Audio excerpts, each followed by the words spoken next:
Malgré sa pole position, le pilote TECH3 a dû se contenter de la 8e place, ayant vu ses performances se dégrader au fil des tours sous le coup de l'usure de son pneu arrière. Pendant la course de MotoGP, Johann Zarco a été victime, comme beaucoup d'autres, de la dégradation de son pneu arrière au fil des tours.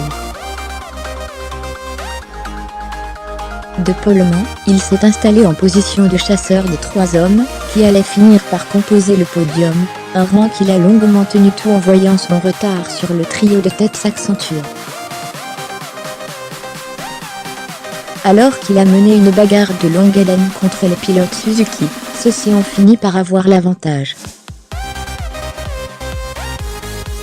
De plus en plus en difficulté au fil des tours, le pilote TECH3 a tenu bon, jusqu'à 5 boucles de l'arrivée avant d'être avalé par les deux GSX RR, puis par la Ducati de Jorge Lorenzo, et l'Aprilia d'Ale Espargaro, passant la ligne d'arrivée en 8e position, à 29 secondes du vainqueur.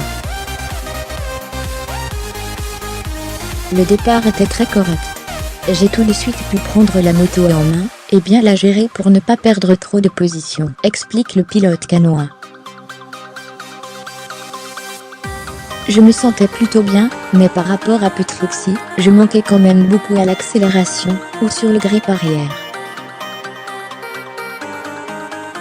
J'avais tendance à perdre un peu l'arrière, mais ça restait sous contrôle. Une fois installé à la 4e place, Zarco avait compris qu'il devait tirer un trait sur son souhait de monter sur le podium, les 3 leaders affichant un rythme qu'il ne parvenait pas à tenir. Je perdais du temps, mais je me suis dit que j'allais trouver le feeling pour au moins les rattraper. À un moment je pense qu'on a eu les mêmes chronos, mais au lieu de s'améliorer, le pneu s'est usé, et là ça a été de pire en pire. Sur la phase d'accélération, quand on redresse la moto, j'avais de moins en moins de gomme, puis à la fin, il y avait beaucoup d'aquaplaning. Il a fallu gérer, ne pas tomber, et les autres m'ont dépassé. C'est le bémol de la course. Un bémol qui ne masque pas l'essentiel, avoir vu l'arrivée, avec de nouveaux points à la clé, alors que cette course se déroulait dans des conditions dantesques.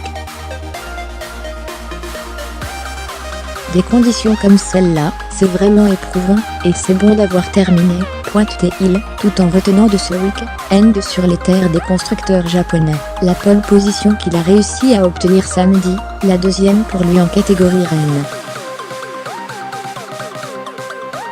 La pole position, c'est déjà énorme, rappelle-t-il.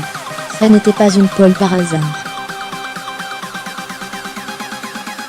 Ensuite, je m'écroule complètement, dès le début de la course, je perds toutes mes positions.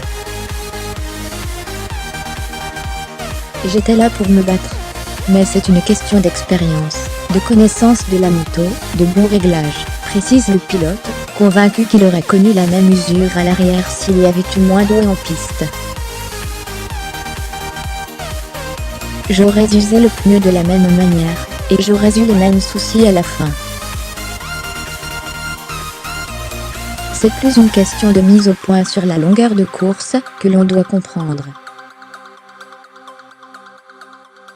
En marquant 8 points au Japon, Johann Zarco a réduit son retard sur les 3 hommes, qui le devançaient au championnat, Vinales, Pedrosa, et Rossi.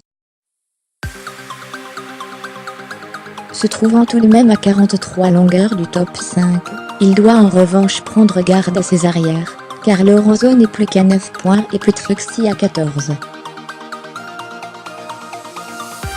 Il reste à présent 3 courses pour défendre cette place, à commencer par l'Australie dès cette semaine. Dès vendredi, le rookie retrouvera donc le circuit de Phillip Island sur lequel il a roulé en essai hivernaux, il y a 10 mois.